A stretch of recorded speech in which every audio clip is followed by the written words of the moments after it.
একজন অসাধারণ অভিনেতা, আমার খুব প্রিয় অভিনেতা উনি। জাহিদ ভাই আর আমরা দুজন একই দলের নাট্যকেন্দ্রের। যে বাজেটে নাটক হয় সে বাজেটে তো আসলে সিনেমা হবে না।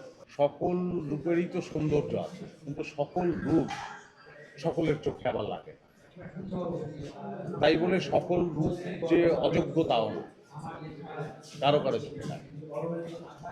কেউ ভীষণ একটা কালারফুল একটা জামা পরতে পছন্দ করে, ভীষণ কালার পছন্দ করে, আবার একজন সেটাকে মনে করে যে এটা একটু লাগছে, মানে আমরা যদি বলি খ্যাত লাগছে। কিন্তু আরেকজনের কাছে উঠে মনে হচ্ছে বাহিনী জল লাইট, এটা ব্যাপারটা এরকম। ফার্ম ফ্রেশ পাস্তুরিত তরল দুধ, বেশি ভালো দুধ। অনেক ধরনের দর্শক আছে, তো অনেকেই ভালোবাসে, তো সকলের প্রতি আমার একটা শ্রদ্ধা আছে, আমার একটা চেষ্টা আছে। আমার নাটক আর সিনেমাকে গুলিয়ে ফেললেও একটা মুশকিল। যে বাজেটে নাটক হয় সে বাজেটে তো আসলে সিনেমা হবে না, এটা একটা কথা। তো সেই সীমাবদ্ধতাগুলো আছে, সেই সীমাবদ্ধতার মধ্যেই নাটককে এখন আমরা ভালো করে করার চেষ্টাটা করছি।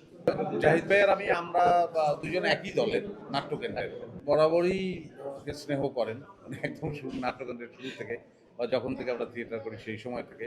একজন অসাধারণ অভিনেতা, আমার খুব প্রিয় অভিনেতা উনি, এবং আমি সবসময় বলি যে ওনার মধ্যে একটা জাদু আছে। তো ওই দিন হচ্ছে ওনার আসলে বনলতা এক্সপ্রেসে আমার অ্যাক্টিং ওনার খুব ভালো লেগেছে।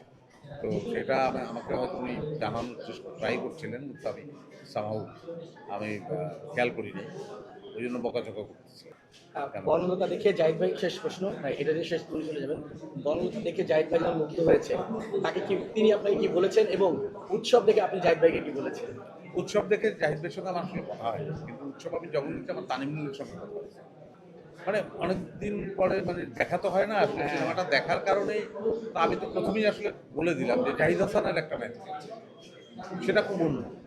আর ওই যে চরিত্রটা, সেই চরিত্রটা একদম শুরু থেকে শেষ পর্যন্ত টেনে নিয়ে যাওয়া, এবং শেষে যে ভেতরগত একটা বেদনা যেটা পুরোপুরি এবং প্রকাশ হচ্ছে না, এবং বেদনাটা এক ধরনের মেনে নেওয়া, এই যে সূক্ষ্ম অভিনয়টা, সেই জায়গাটা তো জাহিদ ভাই খুব দারুণ।